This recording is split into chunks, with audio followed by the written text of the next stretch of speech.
are continuing our afternoon, returning back from Messina to Lisbon, but also to deal with the aftermath and the legacy of the Lisbon earthquake with Professor Joana Cunha Leal, which she teaches graduate and postgraduate courses on 19th and early 20th century art theory and historiography. A recent work privileges the study of Iberian modernisms and the avant-garde. A research project, Other Modernisms, the case of Amadeu Sousa Cardoso, was awarded a Fulbright Research Fellowship in 2010. She was also a fellow of the Stone Summer Theory Institute in 2011 and PI for the project Southern Modernisms. She is currently PI for the project Iberian Modernisms and the Primitivists Imaginary and director of the Art History Institute of the Universidade Nova de Lisboa, and now also part of the direction of Universidade Nova, the faculty. And she is presenting us a communication called Lisbon After the Earthquake, Out of the Ground Zero, and it is a sort of continuation of a work that comes since the preparation of her PhD on the aftermath of the earthquake. So, with no further ado, thank you. Thank you very much, Nuno. Thank you very much for the invitation. It is a great pleasure to be here and to share some thoughts on catastrophe and the rebuilding of cities. I feel I'm very lucky to speak after the previous conference because it gives us a framework in which to operate and see what is happening in Lisbon in the 18th century. So I'm not sure if you are seeing, okay, the slides. And okay. So the title of my paper, of my presentation, is taken from a volume edited in 2002 named Out of Ground Zero, Case Studies in Urban Reinvention, that was edited by Joan Oakman after the disaster of the Twin Towers.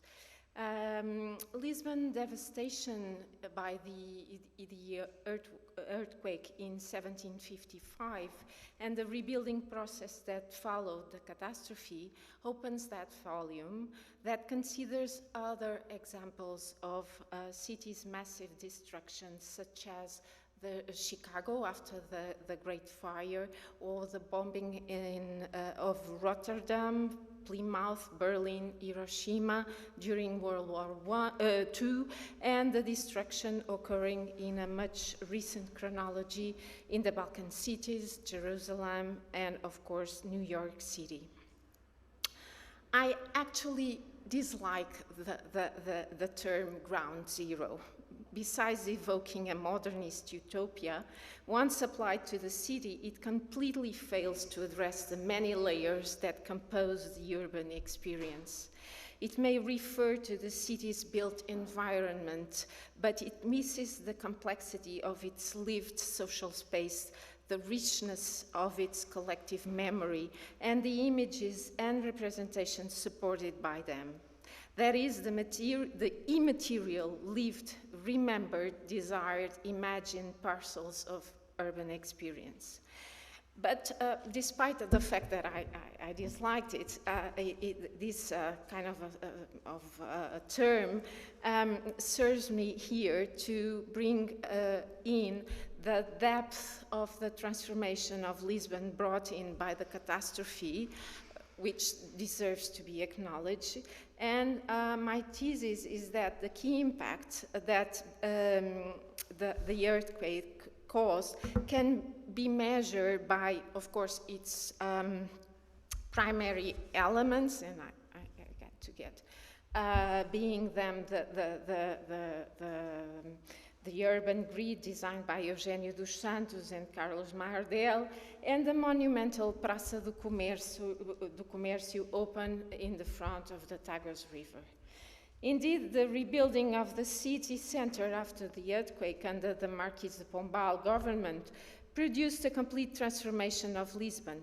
its image and representations were completely transformed. There is a radical aspect in the rebuilding program, even though many signs, and this is very significant, even though many signs of the destroyed city endured, be it the location of the main squares, and we see here the rebuilding plan again, but there is this image of an image of Lisbon long before the earthquake that shows the same location of the squares, Rossio and the Praça do Comércio, Terreiro do Paço before. The memory of the royal palace also remained in the way we address the name of this main square, or the remnants of ruined buildings assimilated in the Il Chiado area, or also the mandatory distribution of small industries and commercial activities in predetermined streets following traditional, even medieval, regulation for professional activities. These survivals, of course, do not contradict or jeopardize the success of the rebuilding plan in transforming the ways the city was perceived, identified, represented, lived, and therefore built throughout the 18th century and the 19th century as well. My thesis is that as determinant as the impact of the much praised primary elements that I've just mentioned is the effect of the new residential buildings that had the effect that the new residential buildings had in the public perception of the city once they expanded erudite design bourgeois multifamiliar housing structures in an unprecedented scale. So I won't be sharing with you a comprehensive explanation of Lisbon's rebuilding plan, clarifying the complex framework of major legal, organizational, and constructive issues that range over the Pombaline city and its architecture. I will nevertheless refer to some of the main challenges faced by the rebuilding plan, while focusing on the analysis of Pombaline residential buildings and the prospective impact they had in the city as a standard of regular architectural design. I will stress how this standard imposed itself in urban areas located outside the limits of the rebuilding plan, areas that were nevertheless subjected to intense densification after the earthquake, determining in years to come both the abandonment of the prevailing vernacular way of building and the systematic correction of irregular facades. Post-1755, Lisbon's central area was drawn by a group of architects and military engineers that follow a program set by their commander-in-chief, Manuel da Maia. Maia's thoughts on the recovery of the city destroyed by the earthquake, tsunami, fire sequence of November 1st, 1755. I'm sorry. That's the image of the disaster that I wanted. These Maya thoughts, I was saying, were thoroughly presented in his dissertation, a three-part program test that ruled the reconstruction hand in hand with the legal support provided by the Marquis de Pombal government. As Paulo Varela Gomes has put it, a thorough understanding of the reconstruction plan, approved just 2 years before the earthquake, must be considered, a thorough understanding of the reconstruction plan must consider that, and I quote, it was not only meant for the future, it was also against the past.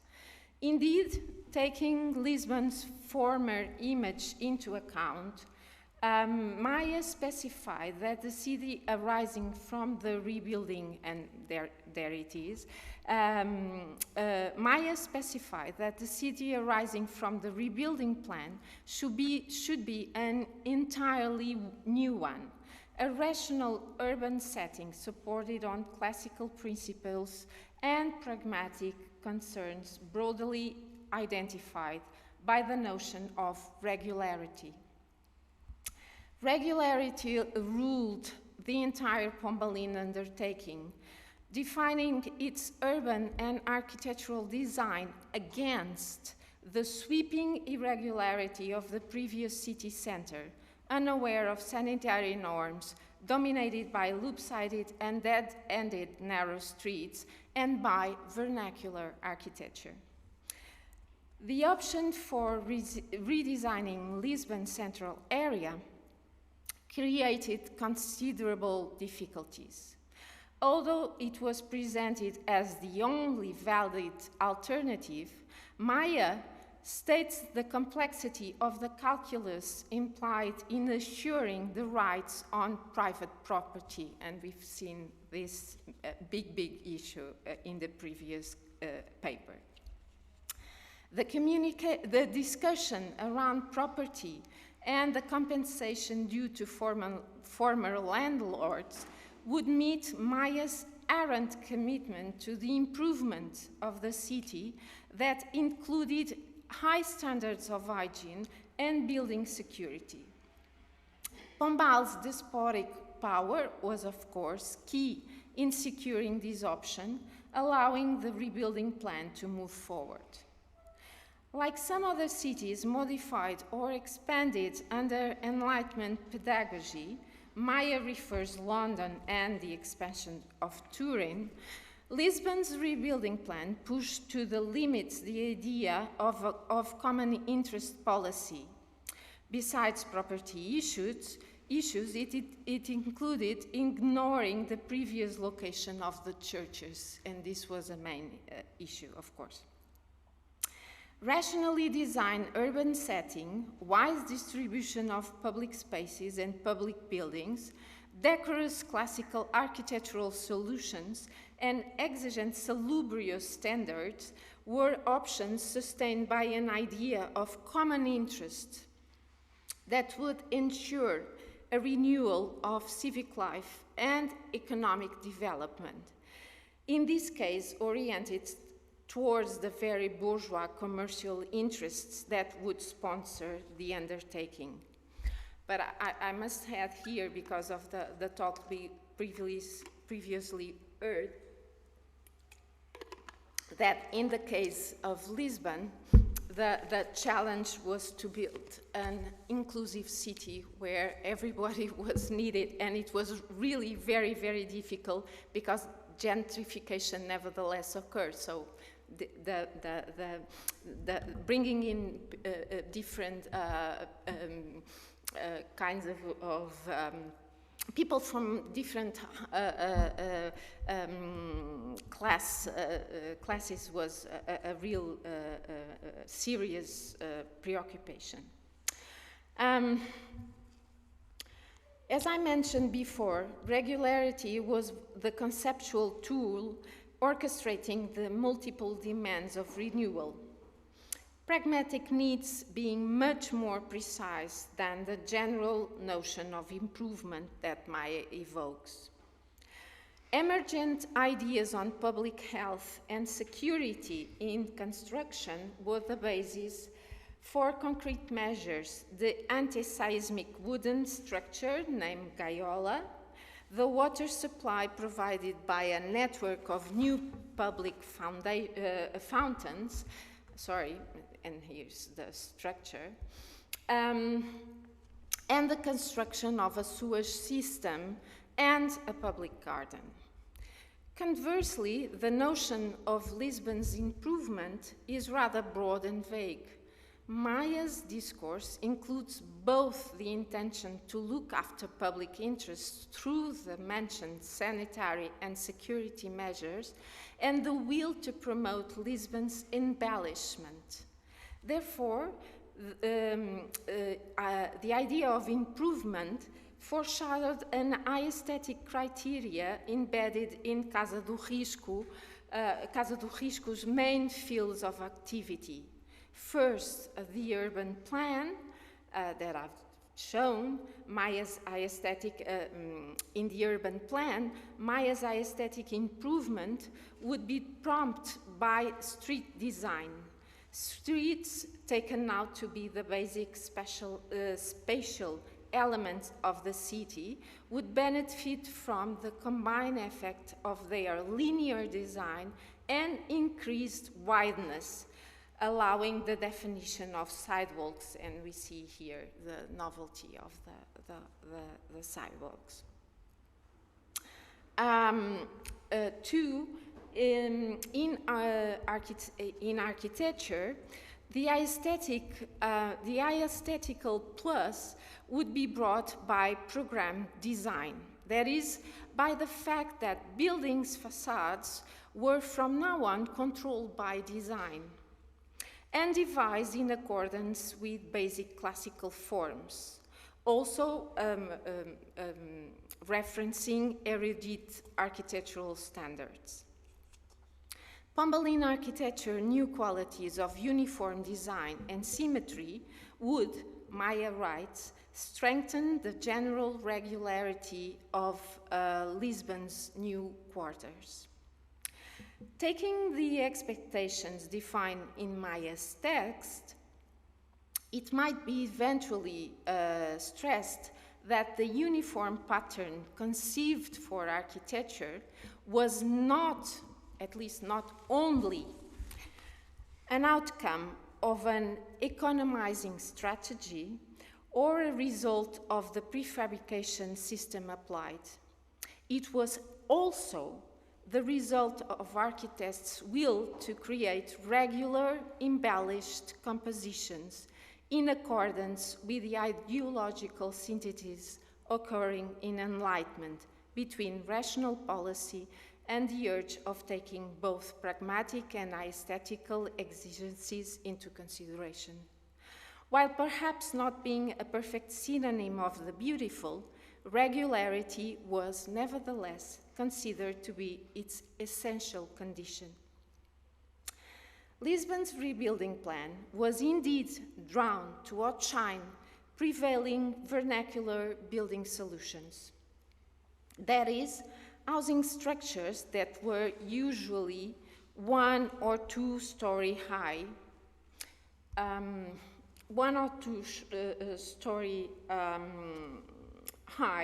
and that are easily recognizable by their rather irregular and asymmetrical compositions.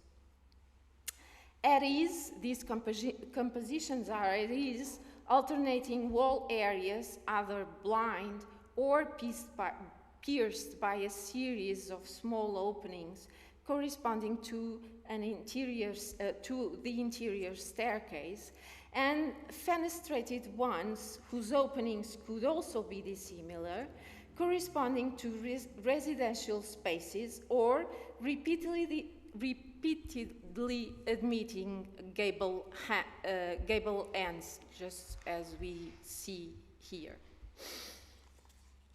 So I reckon this is the images that we have to consider while recognizing the dimension of the renewal proposed by Pombaline architects. In the new erudite context of Pombaline architecture, interior staircases location, marks, and gable ends on a facade became unthinkable, for regularity took over the standard 4-story buildings with balconies on the first floor. In the upper yield of Chiado, the second floor was also ennobled with balconies, as you can see here. And dormer windows on the fourth on the fourth floor, following the social vertical hierarchy for the residential offer within the same building, which meant that everybody had a place, even the small artisans would live in the dormer floor. Dormer windows had been particularly mentioned as an essential ennobling feature of housing facades in the text accompanying the rebuilding plan. This text also asserts that the idea that these windows should be drawn as it was done in other European crowns. It's the expression, thus making a clear reference to the international panorama of erudite design housing buildings appearing in French Place Royale, in the Covent Garden, or in Berlin, in places like Friedrichstraße. The remarkable aesthetic distance evident on Pombalin residential architecture at the same time,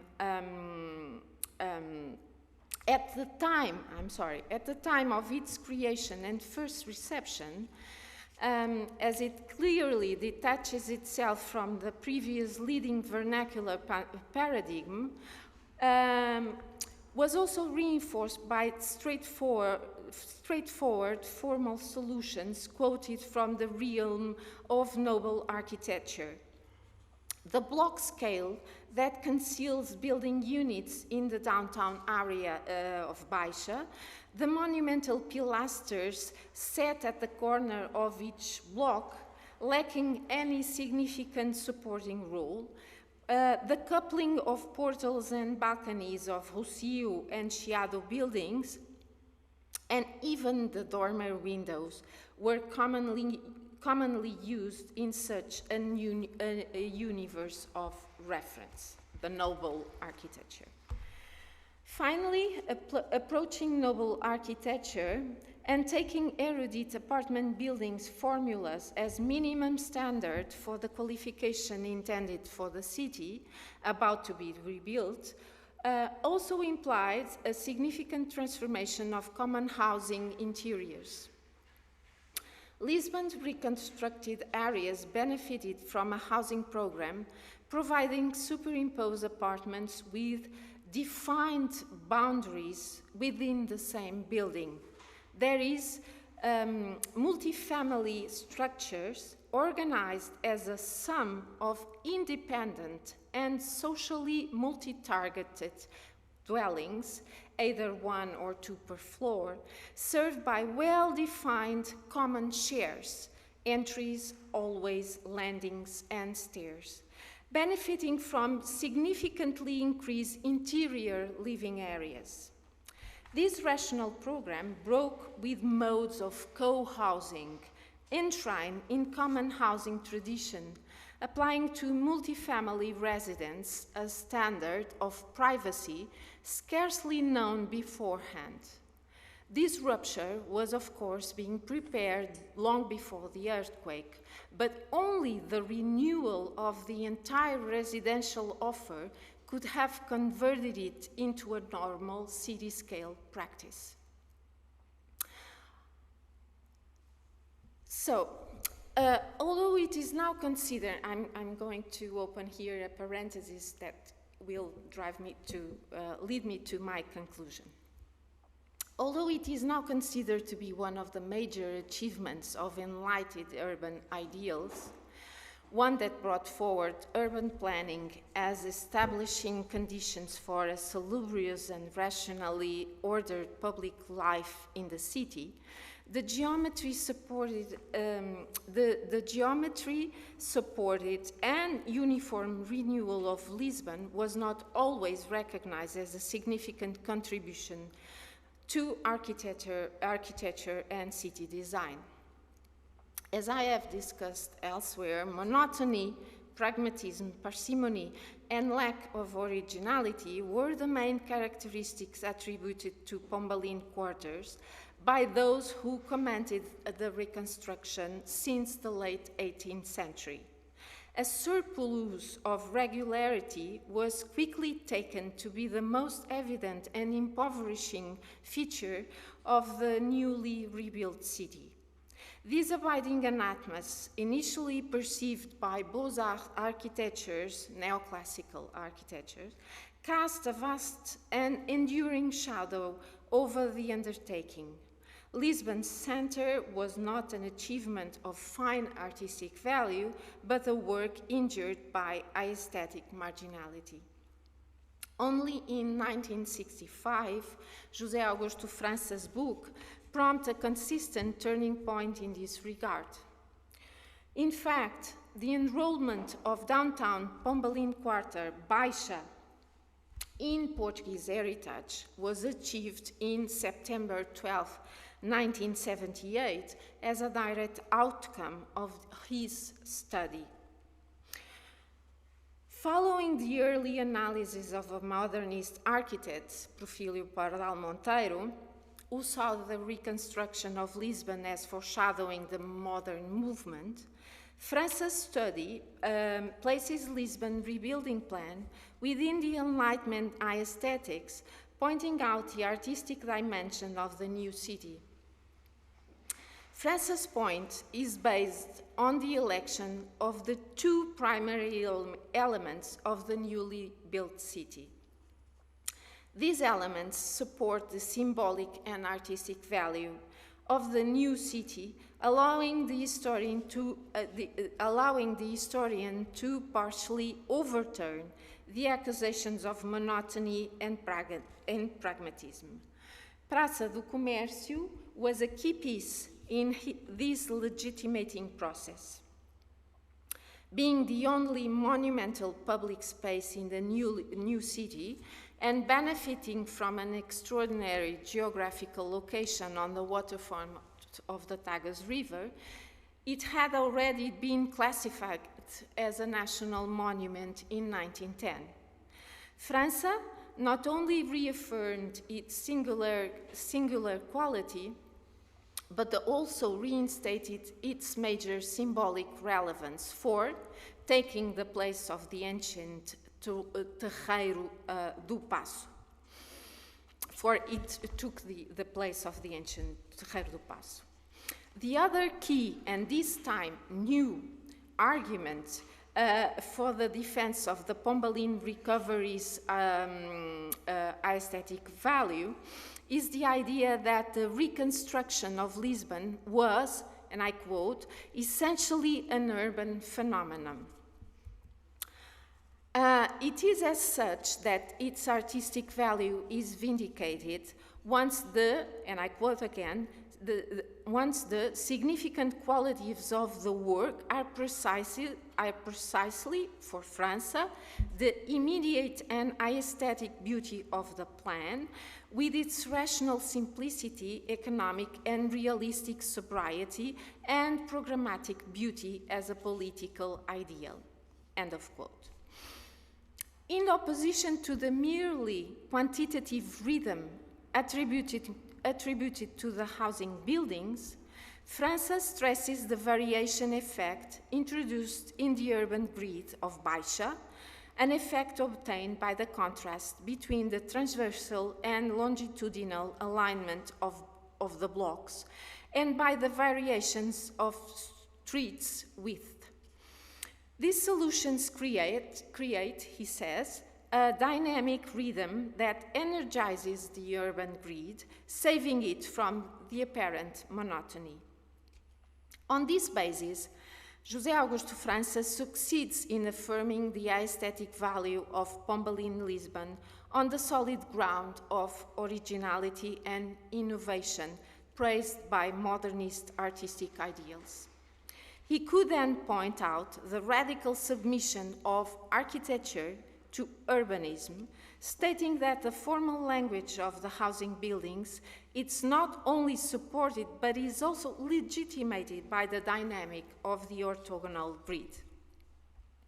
Moreover, Praça asserts that the housing buildings, without any ornamentation and produced on a serial process, I'm sorry, I lost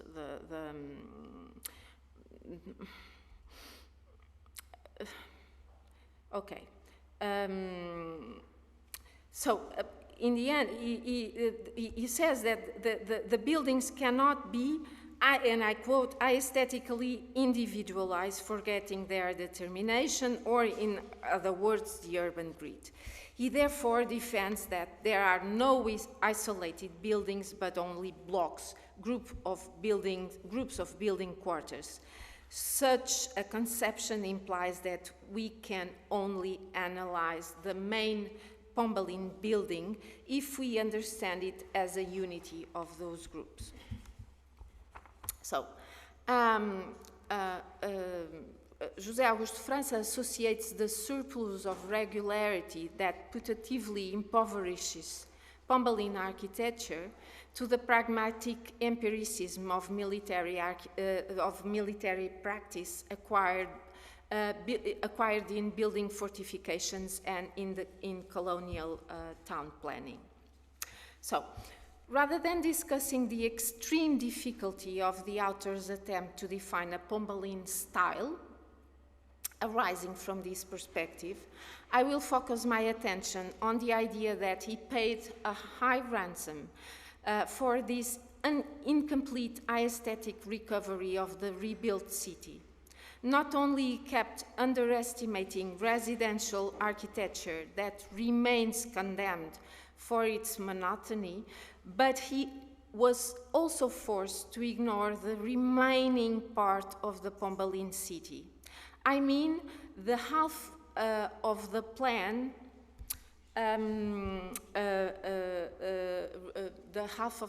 that is actually Chiado, that, although geometrically designed and colonized by the same housing typology as Baixa, did not benefit from the dynamic orthogonal grid.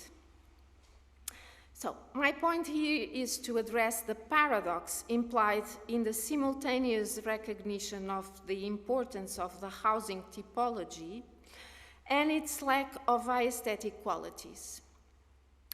França avoids this situation by pointing out the exceptional elements, but the paradox still endures because if on the one hand we can assume that Praça do Comércio and the urban grid are in fact primary elements of Lisbon after the earthquake, on the other hand, one must acknowledge that the configuration of the city is developed upon a wider urban heritage that cannot be understood without considering the residential fabric.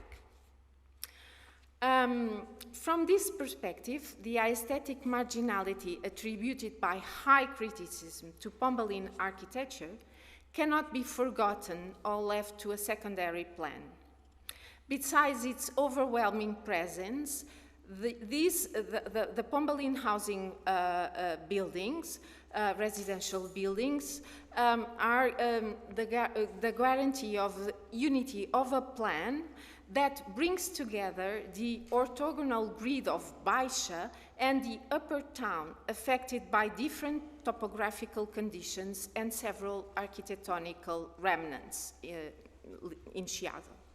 Moreover, it severely contrasts with common sense appraisal of this housing typology.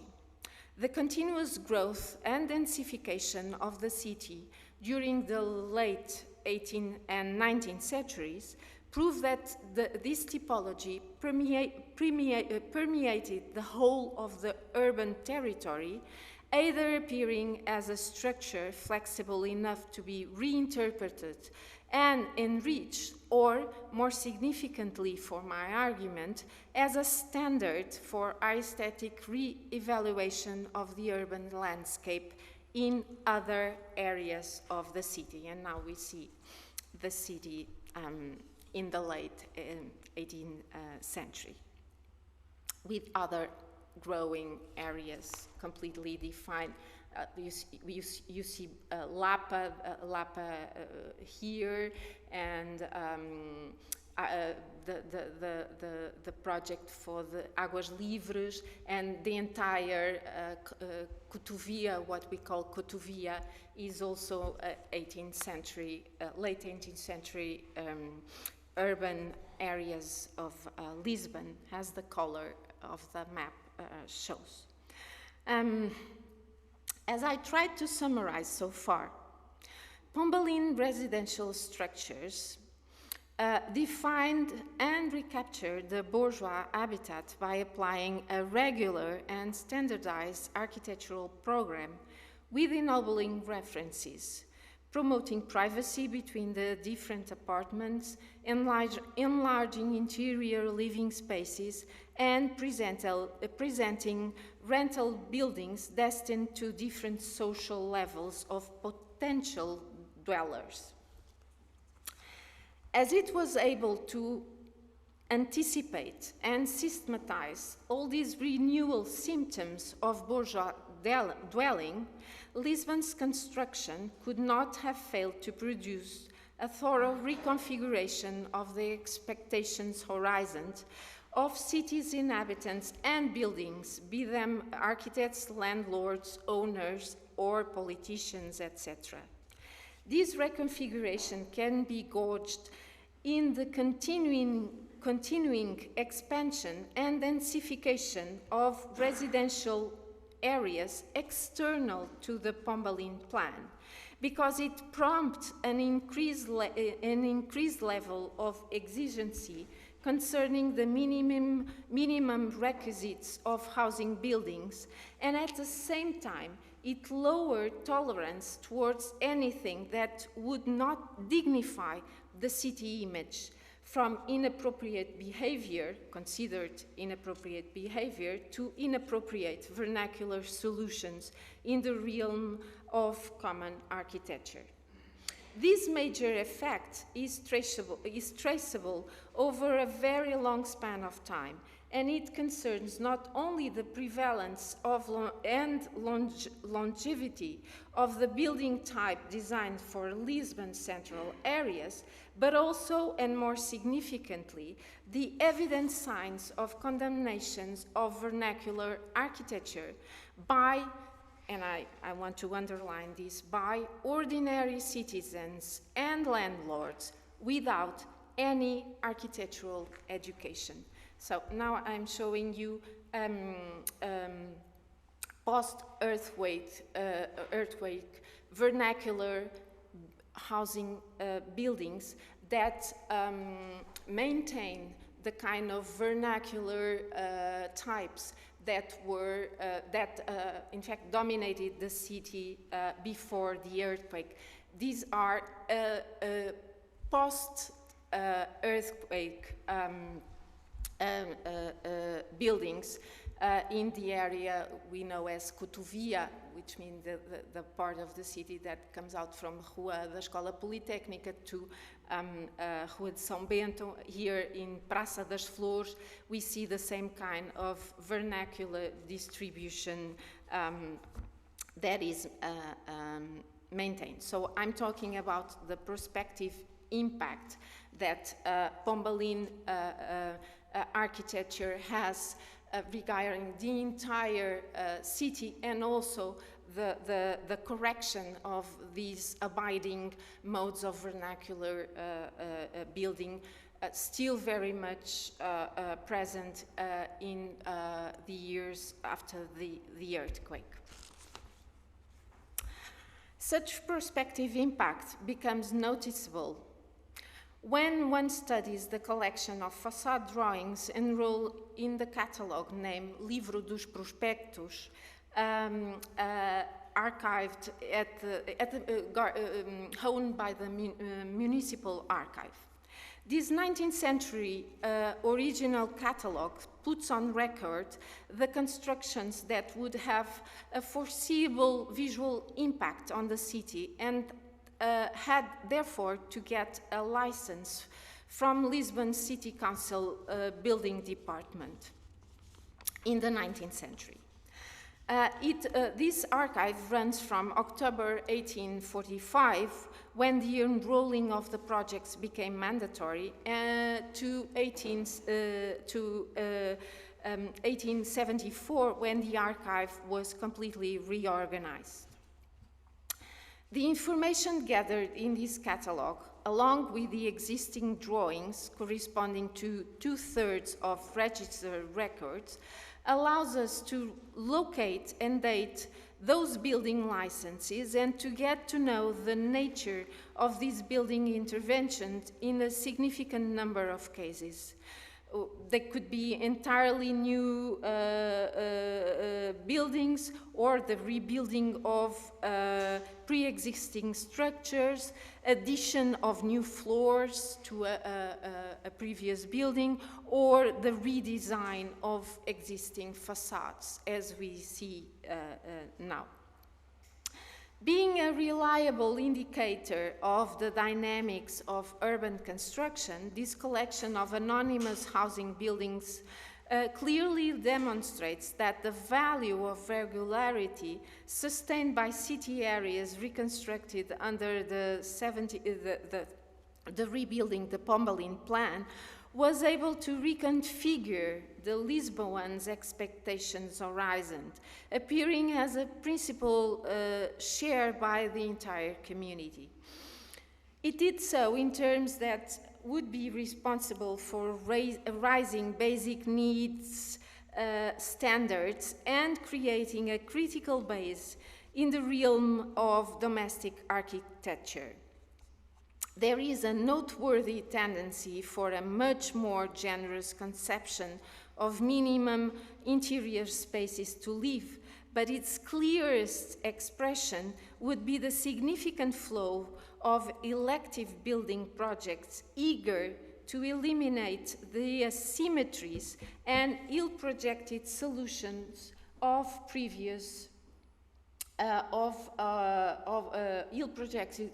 projected solutions of previously accepted in these external areas, previously accepted vernacular constructions and wooden houses. What has to be stressed here is the fact that the will to correct vernacular modes unfamiliar with architectural design primary rules, testified by those 19th century drawings, was not a movement forced by general law, city council regulations, or professional advisements. It was set in motion by the consolidation of an architectural culture nourished by the reconstruction paradigm of regularity, and therefore globally deplores demonstrations of compositional irregularity and tries to eliminate there. The examples are infinite. Not infinite, but are really, really many. To sum it up, it shows us that the appraisal for regularity soaked common sense and radically transformed the image of the city, for it stood as a standard against which Lisbon's vast vernacular landscape would undergo an aesthetic re-evaluation. In a final word, it shows that vernacular irregular facades became unworthy of Lisbon's landscape. Thank you. And sorry if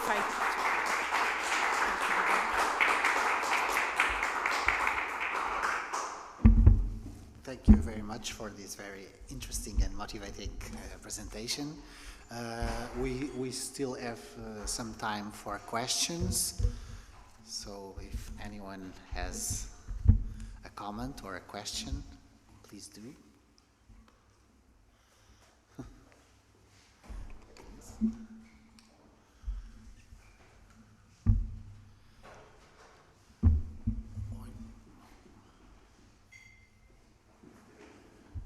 Não sei se não é melhor vir para aqui.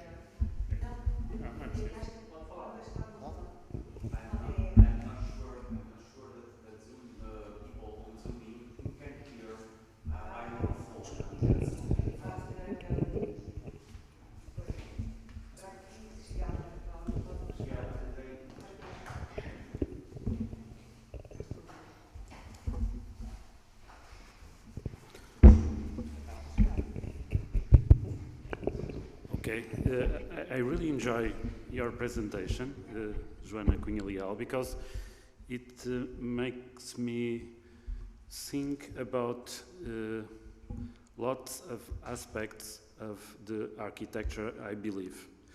And I would like to say something about your very detailed explanation of this architecture from Baixa Pombalina, which I think that can be understood as this idea of collective architecture. I mean, for me, and he did not wrote about that hypothesis, but I think if I have to say to a student the best example of the idea of the architecture of the city, I would think about Lisbon and Baixa Pombalina. And as much as I know, the idea of Baroque city in Germany, even in Berlin, you mentioned the Friedrichstrasse example, show us that at that time, of course, Marquês de Pombal was I don't know the precise word, but he wanted to define everything and to take command from the new city. But there is an aspect that Giorgio Grassi always underlining in that attitude, which is the idea that the city belongs to everybody, and that the interior of that house belongs to the intimacy, but the exterior belongs to everybody. And I really like that idea, and I remember a text I read from you that I really like, where you quote, I think, maybe a historian or someone who wrote about the city in the guide and says that it's boring and not very interesting. And what I would like to ask, or to maybe to make you explain even more, because I know that you know a lot about this theme, and which I think it has a lot to do with the catastrophe of contemporary architecture, is that in Baixa Pombalina, as much as I know, looking from Porto, which is not far away from Lisbon, but I do not know so much about the history of Lisbon. But I like these two buildings, one from Ventura Terra and the other one from Carlos Ramos, which is the father of my school, and that's why I'm addressing the question. And I like particularly the moment the building from Ventura Terra is the one that is Banco Totti Açores, and the other one, it is the Aves building, or known by this name. And I like that moment when Carlos Ramos, the architect of the Porto School of Architecture, confesses in a conference that if he could, he would have done the building precisely with the same aspect of the Pombalin building. I think he underlines the possibility of destroying everything that he have made. The building is very beautiful in his difference from the other buildings, and from the point of view of the typology,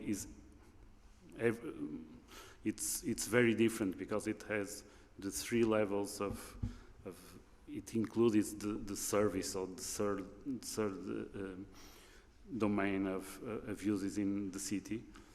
And what I'd like to hear from you is, what do you think about the future of this idea of a Pombalin architecture in the contemporary discourse about the city? Because I think it has a lot of future. Okay, thank you. Thank you for your comment. And There are two. I think I can bring in two aspects. One is that the idea that the Pombalin residential building is truly the true Portuguese house. It has already a long story. It was put forward for the first time by Castilho, by Júlio Castilho, and he is the one that calls attention to his contemporaries. He's writing a book on Lisbon and called Lisboa Antiga in the end of the 19th century, and he says, you are all discussing a rural typology, and I think that the Pombalin building is I've written a lot about that. It's probably the text that you know. The Pombalin building is really the type of housing that we should be looking at. And the other moment is definitely the modernist one. It's Paulo Varela Gomes has a very, very significant study, and that I quote about the rediscovery of Lisbon by, not the rediscovery actually, he talks about the contest for embellishing Rossio, and it calls our attention to the fact that the majority of modernist architects really intend to barockize or to transform